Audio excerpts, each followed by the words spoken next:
кинодон көргөндөрүмдү мен ушул айтайт десе Темиров лайфка келип өңүмдөн көргөм. Мен эле иштеген бир байке эшикти оозун тосуп жатып алыптыр мына узун. Мен ойлодум да, мен да жатат экенмин деп. Кандай мунуңар душайып турбайбы? Душайып. Душайып экен мунуңар болбойтму? Алар болбосо мен жөнүндө эч айлы маалымат алып жүрүптүр.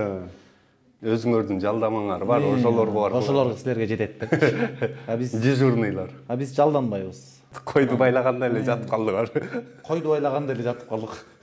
Мен марганга да алым келбей калды, коркконуман. Ошо эки болоттуулар эле тайзиге салып ар бери мончу окшойт. Же камай алышкан жок да экенсиң. Бул НКО мисалы Муфтият НКО, кайрымдуулук фонддор НКО, биринчи айымыбыз делген Айгүл Жапарова мисалы. Ал да НКО да. Кыргызстандын мыйзамы эмес, ал Кыргызстандын мыйзамы бөлөк, эми банктын мыйзамы бөлөк окшойт да, менин түшүнүгүм боюнча. Билбейм, мен мындай асман шаарына инвесторду алып келгендер кийин студент болуп чыгышты го. Пакистандыктар. Бирок артында эмнелер бар ошону ойлонуп коюшту экен деген. Ойлогом мен киного тартылып атат окшойбуз депчи. Көрсө чыныгы жашоодо экен ал.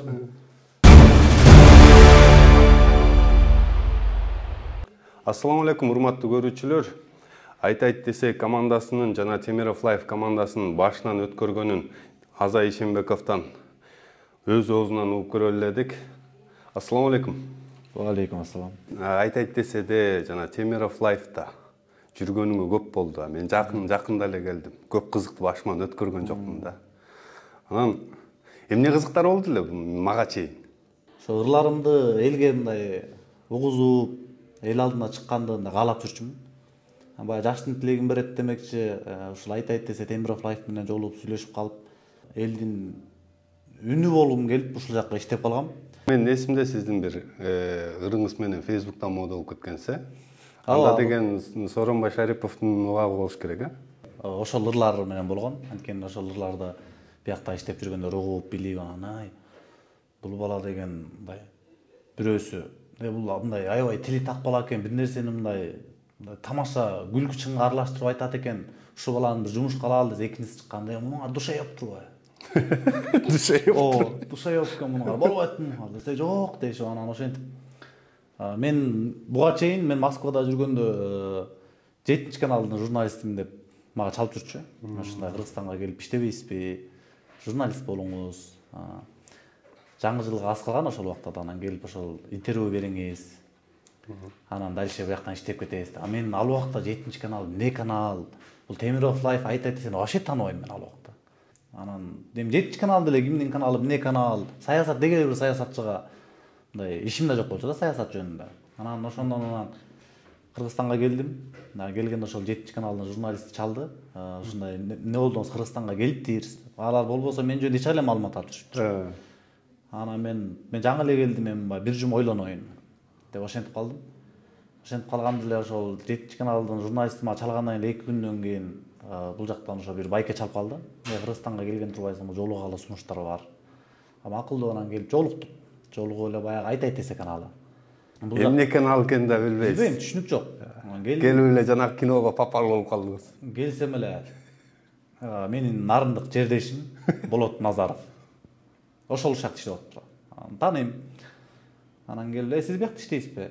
Десем, мен биякта иштейм. Эле комузун алып, манас айтып эле комуз чертип эле ырдап кирди. Анан ушундай экөөбүз иштешебиз деп эле калды. Ошентип отуруп эле мен бул жакка келгенде ойлонгон жокмун. 7 каналга бир жум ойлоном деген, бул жактан сразу келдим дагы. Жарым саат сүйлөштүк. Мен өзүм жөнүндө айтып бердим, булар өздөрү жөнүндө айтып берди. Макул болуп эле анан иштешип кеттик да. Азыр мисалы ошол өткөндөрдү эстесем күлкүм келет. Бирок ошол убактарда менин көчүгү титиреген. Себеби баягы мен айылда жүргөндө же аякта жүргөндө деле мисалы азыр кино көрөсүң го. Ошол кинодон көргөндөрүмдү мен ушул айтайт десе Темиров Лайфка келип өңүмдөн көргөм. Мисалы жанагындай подстава кылган, автоматчан спецназдар келип, маскачандар келип баскан, анын баары мен жашоомдо ушакка келип көрдүм да. Атак телевизордон эле көрчүмүн. Атак телевизордон эле көрчүмүн да. Кинодо катышып аткандай эле болгон жоксуңбу? Киного катышып, мен өзү ойлогом, киного тартылып атат окшойбуз депчи. Көрсө чыныгы жашоодо экен ал. Бул жерден көп эле нерсе өттү. Көп адамдар менен тааныштык, көбү келип, көбү кетти. Көбү сынып кетти коркконунан. Сынбагандар калып азыр иштеп атабыз. Кыргыз эч качан сынбайт депчи, баш көтөрүп өлөт деген нерсеси. Анан мен деле чет жактан мындай Facebook, YouTube'дан көрүп эле жүрдүм да, силердин колуңарды маски шоу кылып аткандарынчы. Ошо маски шоу жөнүндө айтып берсеңер, кандай болду эле? Ошо спецназдар келип кармап атканда мен эшикте жүргөм, тамактанып келип. Анан биздин офис 2 этажда болчу. Анан баягы 2 этажга чыгып баратсам эле биздики код менен болчу да эшик. Анан чыксам эле 2 милиция эшикти ача албай чапкылап атыптыр. Аларды көрүп алып эле эчтеке түшүнүп жок, булар эмне кылып жүрөт анан. Анан бул милициянын баягы формасын көргөндө өзүм башкача болуп түштүм. Акырын качып кетейин деп сыртка чыктым. Чыгып барат, эшикти ачып чыгып баратсам эле бир тиги кара кожа куртка кийген кепкачан бирөө келип колдон кармады мени. Кармап эле, сен кайерге баратасың деди. Бияка эле кетип бартам десем эле, мындай колуман силкти. Мен өзүм түшүнгөн жокмун. Анан өзүм да кичине тентегирээк боламын да. Анан тарт колумду деп эле тиги менен эме журмап алып кетти. Ага алып жетмек. Дегенде эле ар жактан 2-3 бала чуркап келиптир эле, мени мондай кармап туруп эле лестирде чуркап чыгарып ийишти.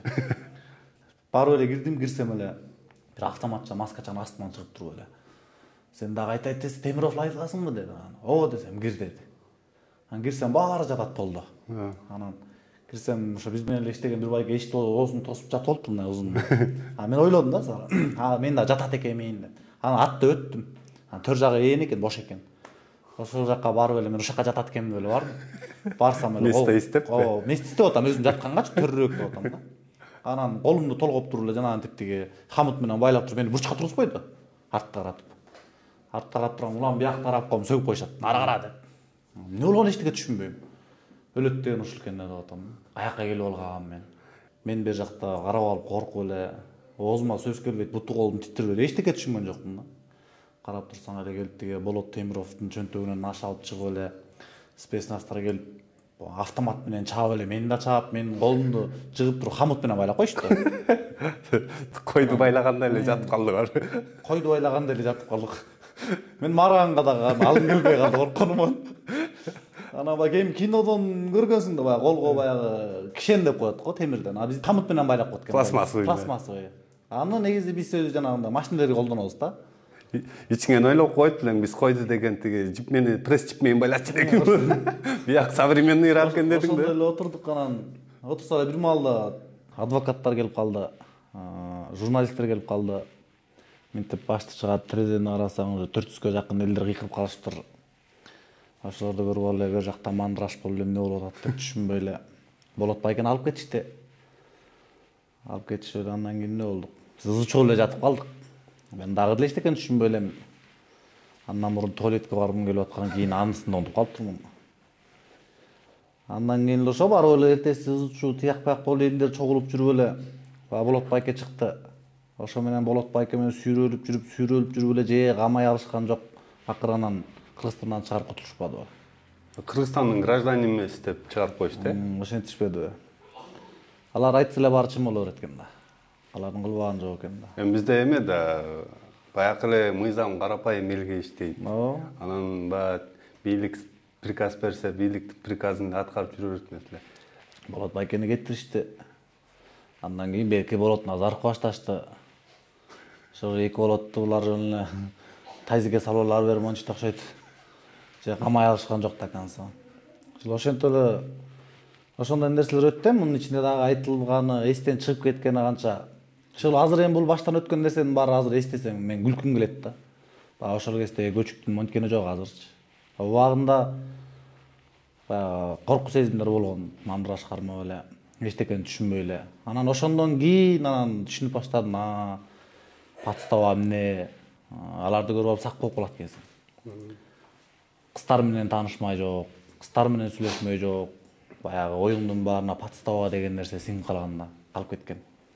Бирөө чалса эле бул мага подстава кылган тат окшойт деп эле бирөөлөрдөн жанындагы адамдардан сомнение кармап эле ошентип жашап калат экенсиң. Ошондон бери жашап келатабыз ошентип.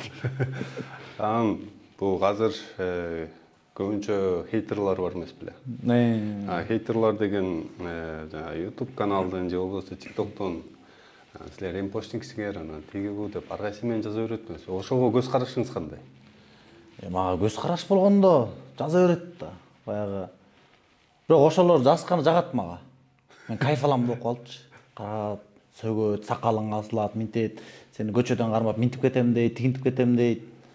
Мен сүйдүм да наоборот. Ак жазса экен деп. Ошо эми андайлар көп, андайлар баягы. Бирок эми алар аз да. Бир эле адам бир 10 аккаунт ачып алып отуруп алып сөгөт. Бир жолу сөгөт, бөлөк аккаунту менен дагы келип сөгөт. Кирип алып анан башында деген мен көп адам сөгөт дечүмүн. Кийин анан түшүнүп көрсөм өзү 2 адам сөгөт экен. 20 аккаунт менен кирип алып сөккүлөй беришет экен. Алардын сөккөндөрү мага жагат. Садыр Жапаров митингде деле өзү айтпады беле. Мен тиги ар жакта жатып алып эле фейктерден көп жаратып алып. Ошо мен ошол Садыр Жапаров айткандан кийин ошо билип калгам да ошондой экенин. Фейктер жазып аткан. Анан каражат маселесине келсек. Айлык эми оборудование алыш керек да. Мисалы бул элдин акчасын алынып атат да. Анан М-банк боюнча келсек. Ал М-банк боюнча келгенде деле бул мен өзүмдүн жеке өзүмдүн түшүнүгүм биле Кыргызстандагы мыйзам эмес, М-банктын ичинде өзүлөрүнүн дагы мыйзамдары бар окшойт да. Кыргызстандын мыйзамы эмес, ал Кыргызстандын мыйзамы бөлөк, М-банктын мыйзамы бөлөк окшойт да, менин түшүнүгүм боюнча. Анткени баягы бар да Кыргыз Республикасынын Конституциясынын 24-беренесинде бар да. Анда эмне деп айтылат? Улутуна, динине, саясий көз карашка карабайт да. А булар кандай эмес болот го? Буларга тандалма мамиле болуп атат. Мындай мамилени тандап кылып атат. Мисалы ошондой эле башка журналисттер, башка блогер, ушу дегеле ким болсо да М-банк менен иш алып барып атышат. Биздики деле ошол да. Алардыкын жаба албайт да, биздикини ачкан сайын блоктой берет да булар. Эми биздики көбүнчө иликтүү болот. Ошондой болот го. Алар мен ойлойм баягы бизден чочулагандыктан, биздин принцибибизден тайдырыш үчүн, бизди сындырыш үчүн ушундай нерселерди кыла берет депчи. А биз мындай нерсеге көнүп бүткөнбүз, сынбайбыз биз. Эң башкысы эмнеге сынбайбыз? Эң башкысы баягы бизди колдоп турган карапайым эл. Ошол карапайым эл ошол бир күндүк М-банкты ачканыбыз менен баягы биздин көзүбүздү ачып койду да, көз жетип калды. Анткени бир күнгө жетип жетпей эле канчалаган акчалар чогулуп калган ошол М-банк. Ошо бүт карапайым элдин атынан 10 сом салат, 100 сом салат, кээ бирөөсү 2000 сомго чейин салышты. А тигилер жаап коюшту таанчы. Ойлошкон да М-банк жаап койсок булар эч нерсе кыла албайт деп. А биз кыла беребиз. М-банкы жок эле жашай беребиз. Бирок ошол М-банкты ошо иштегендер деле ушул конституцияны, мыйзамды бир карап коюшса деле, ошол М-банктын чоңдору, шефтери келип деле ошол мондай мыйзам бар, ушул мыйзамдын негизинде иш алып баралы деп ошо иштечү ошол жакта иштеп жаткандарга деле көргөзүп койсо болмокпу? Өздөрү билбейт окшойт бул нерсени. Билсе кылбайт эле да. Бирдемке болуп кетсе эле мыйзам башкы Кыргызстандын мыйзамын көтөрөт, мындайга келгенде өздөрүнүн мыйзамын көтөрөт. А булардын өздөрүнүн мыйзамынан Кыргызстандын мыйзамы ылдыйраак турат да. Анан бул жерден коркутуу, үркүтүүлөр сиздин өзүңүздүн личный эмеңизге чөбү? Чөт андайлар, көп эле чөт. Мисалы сөгүп кеткендер бар. Эми алар саналуу эле. Колдоп, батасын бергендер, алкышын айткандар, каалоо тилегин айткандар көп. Мисалы өзүмдүн жеке баракчама деле, телефонго деле ар кимде чалуулар, СМСтер келе берет. Башында баягы бүтке сескенчүмүн да. Ушундай болуп кетеби, ушинтеби. Элдер ушундай беле деп. Азыр ага маани деле бербейм. Азыр наоборот кичине элдин көзү ачылып калды. Башында келгенде Болот Темировдордун, Болот Назаровдордун убактарында мындай көбүрөөк нерселер болчу, мындай нерселер. Азыр наоборот баягы убагында туура айтып турсаңар, биздин көзүбүз ачылды, көрсөм мындай турбайбы, тигиндей турбайбы деп эл ойгоно баштады да. Ошол нерсе кубандырат. Жанагындай коркуткандар, алар да кызыкпайм деле. Алар оозтору менен эле сүйлөйт. Телефондун артынан баары эле кыйын да. Мен деле жаза бербейм кирип алып, сени жолсаң минтип кетем деп астынан ассалам алейкум деп учурашып кетесиң да. Чыгарып аткан видео материалдарга, платформаларга ар кайсы комментарий жаза берет эмес беле? Антиагент же болбосо западный агент, анан элдин душманы грант аласыңар да. Эми ал ошол грантты алыш үчүн дагы мындай мээ керек да. Оңой эмес, чоң, күчтүү мээ керек да. Мисалы, биз бийликтен акча албайбыз да. Көп эле сунуштар түшөт. Биз мисалы көп эле бийлик тарабынан деле, партиялар тарабынан деле офис алып берели, үй алып берели. Буну мактап кой, тигини мактап кой. Бизге иште. бизди макта дейт да. Биз анын баарына баягы каршы чыгып жок деп, биз дайыма эл тараптабыз, карапайым эл тараптабыз. Биз элдин үнүбүз. Ошондон алар ошол себептен баягы биз аларга отказ кылган үчүн алар баягы бизди принциптен сындырабыз деп ар кандай түркүн ыкмаларды кылып келишет да. Эми банктын ошол азыркы бул 2 каналдын Эми банкы жабылышынын да бирден бир себеби ушундан. Себеби алар бизди сындырганга аракет кылып, конечно аракет кылат да, биз аларды мындай эме кылып атабыз да, түртүп койдук да. Жок, силерден эч нерсе кереги жок деп. Өзүңөрдүн жалдамаңар бар, ошолорго бар. Ошолор силерге жетет деп. Биз дежурныйлар. Биз жалданбайбыз. Азыркы учурда бизде болгон сайттарды, платформадан анан комментарий жазып атпайбы биздин видеолордун астына силер НКОсуңар, силерди жаап салыш керек, анан мынчы керек, тынчы керек, анан бузукулар да. НКО деген эмне негизи? НКО деген бул бейөкмөт уюмдары да. Мисалы өкмөттөн жардам күтпөгөн, өкмөттөн бир акча албаган, эл тарапта болгон бейөкмөт уюмдары. Бул НКО мисалы муфтият НКО, кайрымдуулук фонддор НКО, НКОлор көп да. Баягы НПО деп чыккан убактарда баягы биз ошол НПО мындай деп НПОнун түшүнүктөрүн чыгарып алдык да. Чыгаргандан кийин анан айтып чыгыштыга баягы өзүбүздүн биринчи айымыбыз делген Айгүл Жапарова мисалы. Ал да НПО да. Анан ал Айгүл Жапарованын НПО экенин биз айтып чыккандан кийин кайранан ошо бизде НПО дегендер чыкты да. НПОлор экиге бөлүнөт экен. Жаман НПО, жакшы НПО дегендей. Чыгып берет. Дагы бир НПО чыкса биз үчүнчү НПО болуп кала беребиз да. НПО деген бул бейөкмөт уюмдар. Өкмөткө баш ийбеген мисалы эл кызыкчылыгына иштеген. Ооба, эл кызыкчылыгы. Өкмөттөн мисалы бир эч нерсе албай элге кызмат кылып.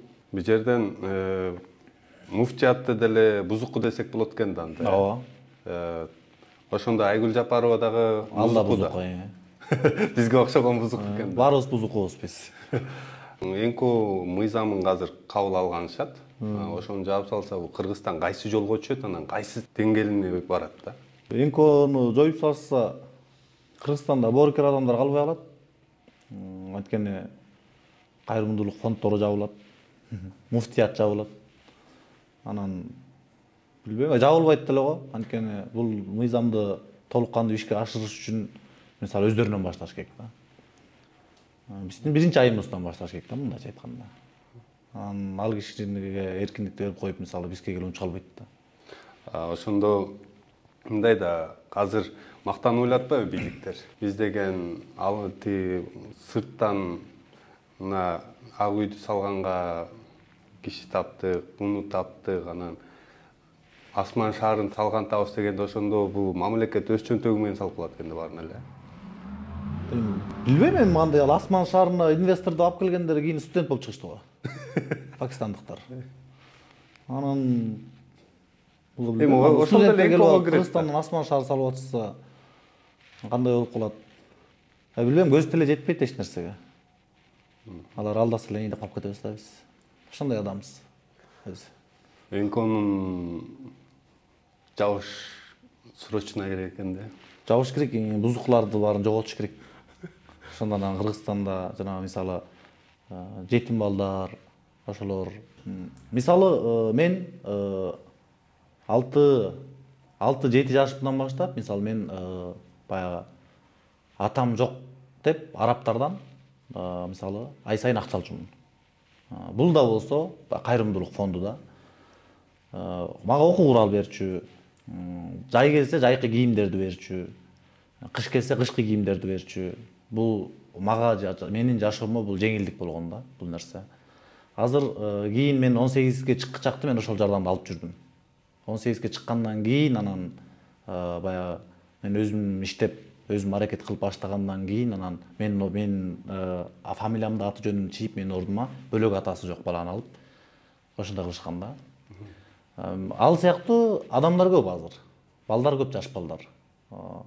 Ошол азыр ошолор айткан НКО бузукулардын арты менен ошолор мындай жардам алып жүрөт да. Курсактарды, кийимдери бүтүн жүрөт. Бул ал НКОну бузукуларды макул жаап салсын. Анда ошол жетим балдарга ошолор берген жардамды булар бере алышабы? Бере алышпайт. НКОлордон акчаны мамлекет эле алып жатпайбы? Алар алып, ошо мамлекет акчаны алып жана пенсияны, пособияны ушу мамлекет берип атат да. Анан жабабыз деп эмнелерди деле айтып атышат. Белгисиз. Эми азыр мисалы жегендер көп, чын-чынына келгенде жегендер көп. Жетим балдардын ырысын жегендер бар. Мисалы ошол эле кайрымдуулук фонддо жетим балдарга бир канча акча бөлүнсө, ошол жетим балдардын оозуна түшпөй, тигилердин чөнтөгүнө да түшүп калган заман. Ошол үчүн биздин баягы мисалы айтайт десе Темиров Лайф дегиле журналист, блогерлер ошолордун чөнтөгүнө түшүрбөй ошол жетим балдардын оозуна салып берип жатат да азыркы учурда. Булар дагы көбүнчө Кыргызстандын жаштары YouTube, TikToктон акча таап атышпайбы? Ошонун баары эле НКОго кирип калат да, Ооба, бузукулар алар. Бузукулар. Анан акыркы суроолордон болсун, азыр мамлекеттик тууну Кыргызстандын туусуна көп басым жасап атышат. Эми бул желек боюнча өзүмдүн жеке оюмду айта келгенде, негизи баягы эптеп эле бир ишти кыла калып туруп, кийинки тарыхтын биринчи беттерине түшө калыш болуп атат окшойт деп ойлоп калдым да. Себеби бул желекти алмаштырып койшоң эле. Бирок артында эмнелер бар ошону ойлонуп коюшту бекен деген. Себеби анткени бала төрөлгөндө мисалы метрик алат, анан паспорт алат, мектеп бүтөт, военный бир адамдын мисалы көп эле документи бар да. Ошонун баарын ошо биздин желек бар. Бул желекти алмаштырып салды, ошондо ошол желектин баарын алмаштырып чыгыш керекпи? Анын баары акча да. Булар ошол акча түшүш үчүн ушул нерсени кылып жатабы деген ой туулат да менде. Себеби азыркы Кыргызстандын желегин алмаштырып салышса, бул желек башка, сенин паспортуңда желек башка болуп турбайт да. Болгон документти алмаштырыш керек. Аны алмаштырыш үчүн дагы акча төлөйсүң. Ошол эле нерсе болуп жатат го дедим да. Бул депутаттар деле биздин туунун маанисин түшүнбөйт го, бул туу эмне мааниде жаралган. Баягы депутаттар айтып атпайсызбы? Депутаттар баягы желек тууралуу эмнени ойлонуп атты экен деген сыяктуу айтып атпайсызбы? Эми алар мен депутаттар үчүн жооп бере албайм чынында, бирок алар желек боюнча эмнени ойлосо дагы алардын пайдасы жок да бир. Өйдө жакта кандай чечим чыкса, өйдө жактан кандай сөз айтылса, алар ошол нерсени колдоп беришет да. Себеби азыркы чоңдордун көбү эле кызматты өмүр бою түркү кылгандар. Кызматын алып калыш үчүн мындай адамдын бетине эмес, адамдын аркасына карап калышкан да. Анда эмесе көрүүчүлөр, биз айтайт десе Темиров Лайф командасынын Аза Ишенбеков менен болдук. Görüşkönçe salamat bolуңуздар.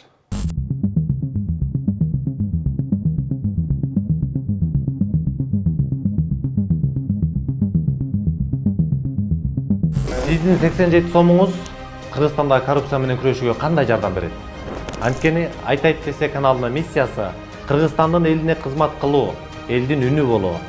Биз силердин көзүңөр менен карап, кулагыңар менен угуп, чилистендердин карасантай схемаларын ачыкка чыгарабыз. Аларды сиздер менен биздин кызыкчылыгыбыз үчүн, азыркы эркин Кыргызстандын жыргалчылыгы үчүн иштөөгө мажбурлайбыз. Эркиндик берилбейт, ага жетүү керек. Ал үчүн күрөшүүбүз керек.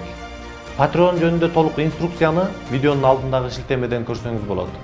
Patreon'дон бизди колдоңуз.